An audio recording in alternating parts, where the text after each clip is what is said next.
പ്രാർത്ഥനയോടെ നിറഞ്ഞ കണ്ണുകളോടെ ദുഹമോളെ തിരൂരങ്ങാടിയിൽ നിന്നും വടക്കാഞ്ചേരിയിലെ അവളുടെ മണ്ണിലേക്ക് യാത്രയാക്കി.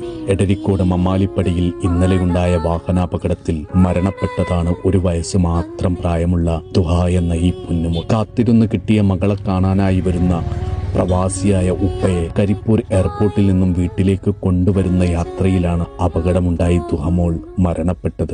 സങ്കടപ്പെടുത്തുന്ന നിമിഷങ്ങളിലൂടെയായിരുന്നു ഇഞ്ഞ മണിക്കൂറുകൾ കടന്നുപോയത്. ദുഹമോളുടെ കുഞ്ഞിളം നോണ കാട്ടി പുഞ്ചിരിച്ചുകൊണ്ടുള്ള ആ കിടത്തം കാണുമ്പോൾ സങ്കടം സഹിക്കാനാവുന്നില്ല. മനസ്സ് വല്ലാതെ വേദനിക്കുന്നുണ്ട്. പ്രവാസിയായ പൊന്നുപ്പ പെട്ടിനിറയ മകൾക്കായുള്ള കളിപ്പാട്ടങ്ങളുമായി വന്നതാണ് മറ്റൊന്നായിരുന്നു. ഉപ്പയുടെ നെഞ്ചിൽ ചാഞ്ഞുറങ്ങാൻ, ഉപ്പ കൊണ്ടുവന്ന കളിപ്പാട്ടങ്ങളുമായി കളിക്കാൻ ഇനി അവളുണ്ടാവില്ല.